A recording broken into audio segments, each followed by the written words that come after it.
Love, Gina once believed, was patient and enduring, a quiet promise that stayed even when the world shifted.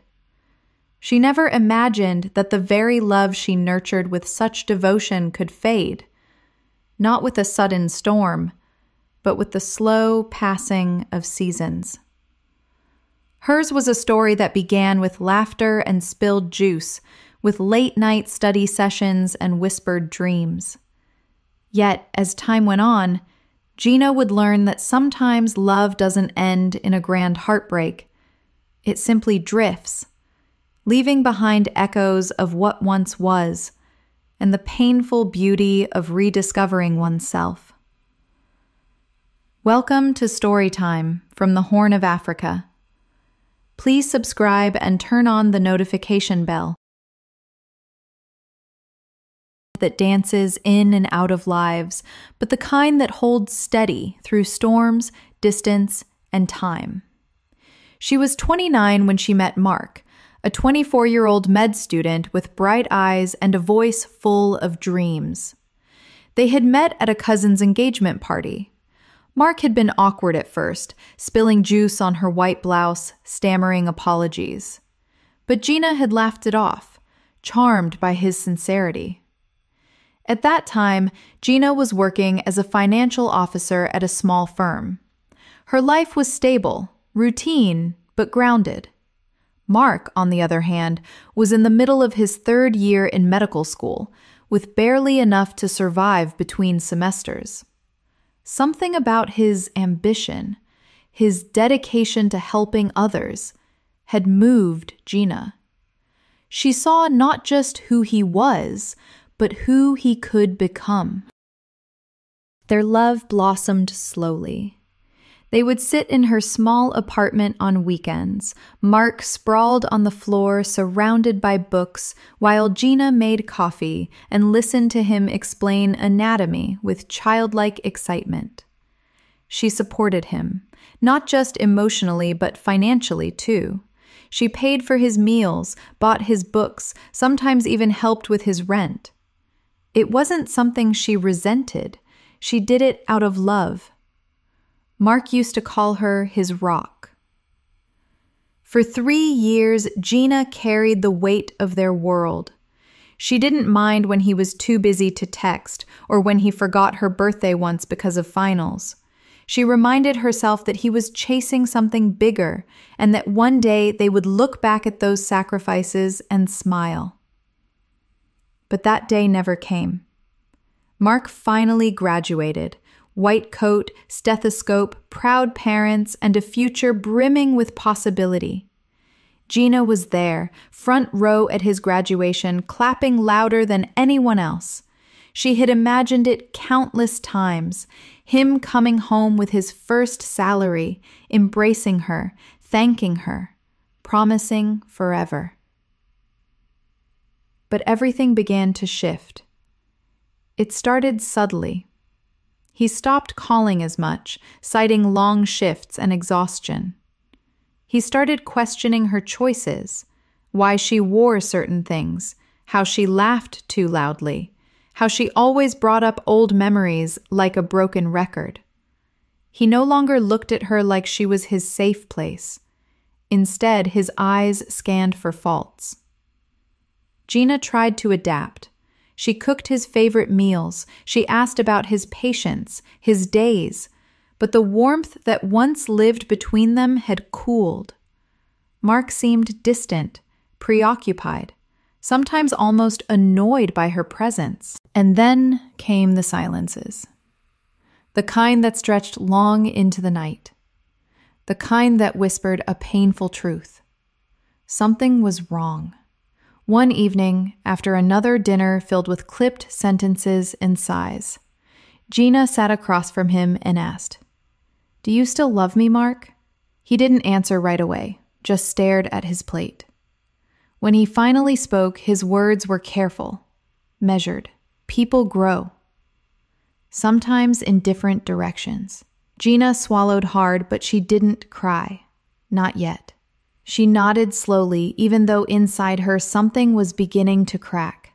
She had given him everything, her time, her money, her love, and now he was slipping away. Not with rage, not with betrayal, but with cold, slow detachment. And perhaps that hurt the most. But Gina wasn't ready to walk away. Not yet. There were still pieces of the boy she fell in love with inside the man he had become. And maybe, just maybe, those pieces could find their way back to her. Or maybe Gina would find her way back to herself. The days after that conversation moved like fog. Gina went through the motions, work, meals, texts, but everything felt muted. Mark had given her a carefully worded non-answer, but it had echoed louder than any no ever could. They still shared the same space, still brushed shoulders in the kitchen, still exchanged morning greetings, but something vital had left the room. Gina could feel it in the silence between their footsteps, and in the way Mark now avoided eye contact. She didn't press him. Instead, she began watching him, truly watching. How he came home later than before.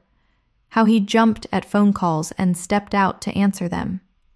How he started wearing new cologne and ironing his shirts, even on his off days. One night, she saw a message flash briefly across his screen while he stepped into the shower. A heart emoji. No name. Just a glimpse. She didn't dare look further. Part of her didn't want confirmation of what her gut already knew. Still, Gina told herself not to spiral. Maybe it was nothing. Maybe he was just overwhelmed with his new job. Maybe it was burnout, adjustment, pressure. But something inside her had shifted too. She started staying later at the office, volunteering for projects she once declined. She reconnected with her friend Mercy, who had always told her not to lose herself in love. Gina had brushed that off once. Now, she wasn't so sure. They met for brunch one Saturday morning. Gina wore a yellow sundress she hadn't touched in over a year. "You look good," Mercy said, eyeing her carefully. "Brighter. But your eyes, they still carry weight," Gina smiled faintly. "I think I forgot how to put myself first. It's like I was living through his goals, his future. Now that I've stepped back, I'm not sure who I am anymore." Mercy reached out and squeezed her hand. "You're still you, G. He didn't take that from you. He just distracted you from it." Later that night, Mark came home past midnight, smelling of mint and something that wasn't his usual cologne. He didn't offer an explanation, and Gina didn't ask. Gina sat on the edge of the bathtub, staring down at the pregnancy test in her hand. 2 lines. Clear, bold, unmistakable. She blinked once, then again, as if her eyes were playing tricks on her.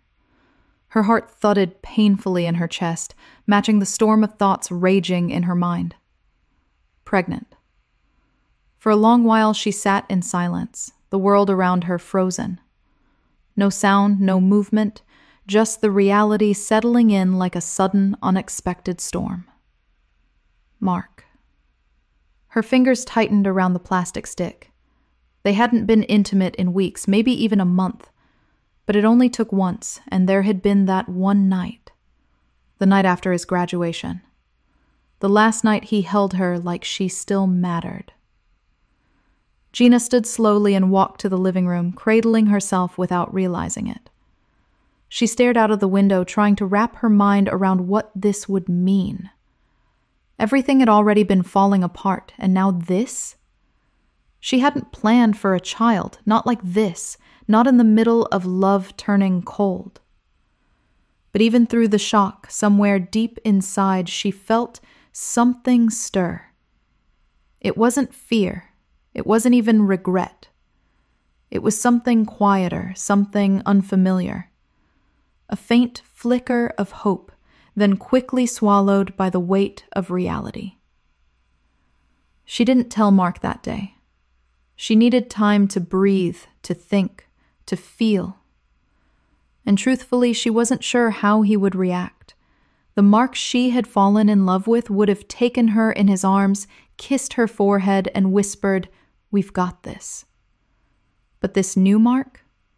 She wasn't sure he'd even look her in the eye.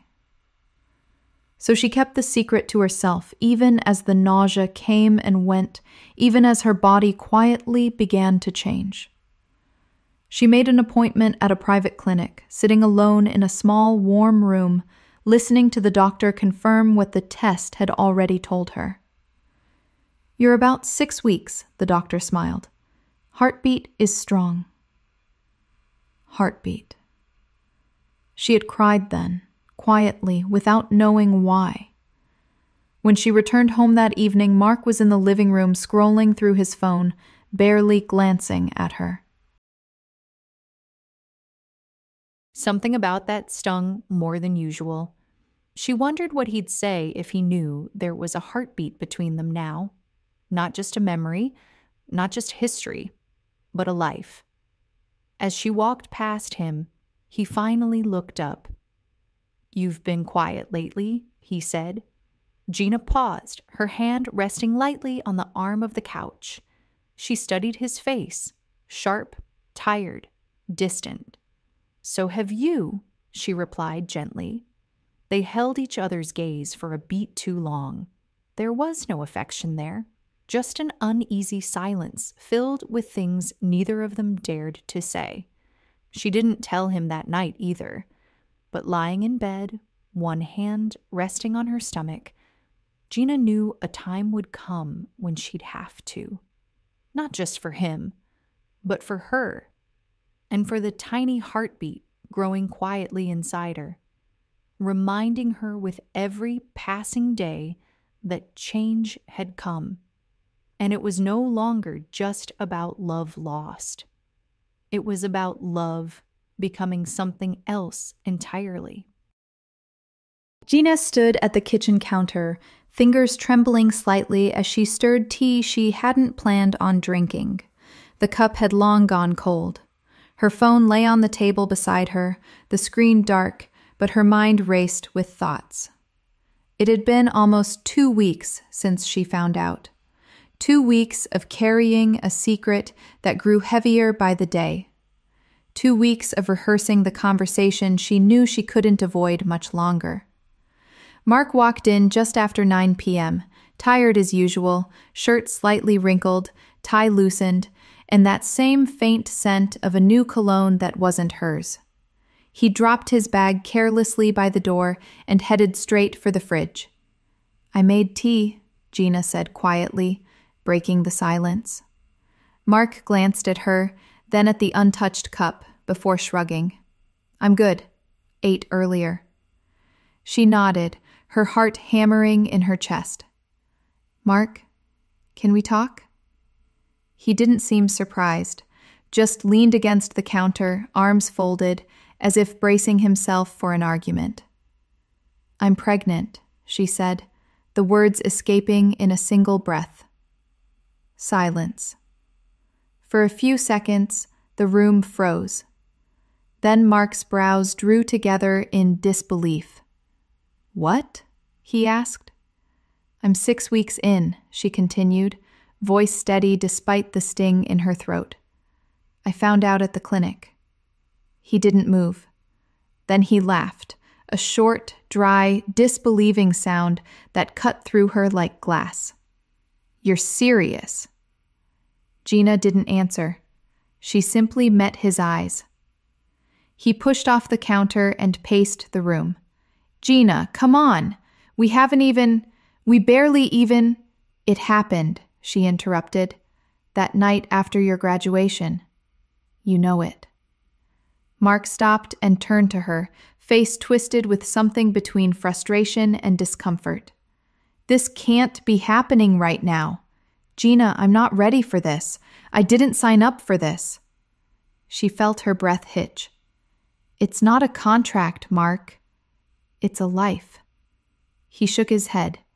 No, I can't. Things are already complicated. I've been seeing someone, and it's serious." The words struck like a slap. She swallowed hard. "Her name's Amara. She's more my type. We understand each other. She's in the medical field too." Gina stood frozen. The words sank deep.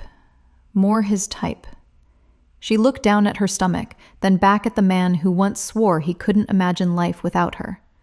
Mark sighed and rubbed his face. "Look, I'm sorry, but you need to think logically about this. You have a good job. You can't raise a baby on your own. This isn't the time." She blinked at him, stunned. "Are you suggesting I get rid of it?" "I'm saying it might be for the best," he said, his voice hard, almost cold. "For both of us. For you. You'll thank yourself later." The room spun for a moment. Gina stepped back, away from him, away from the man she no longer recognized.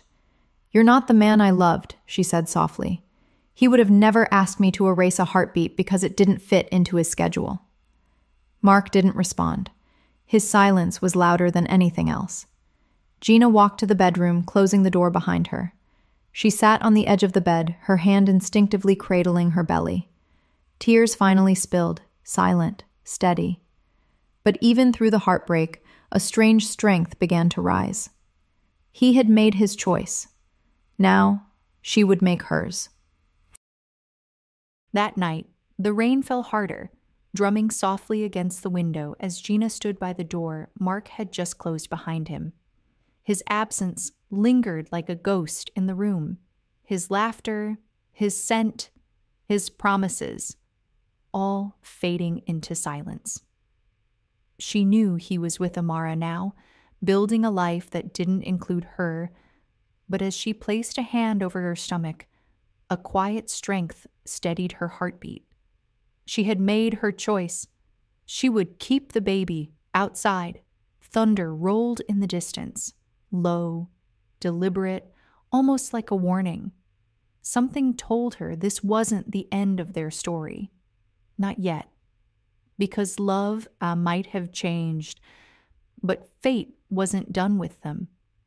What do you think happened to them? Will he come back? Or not? Let us know what you think in the comment section below and tell us where you are watching from.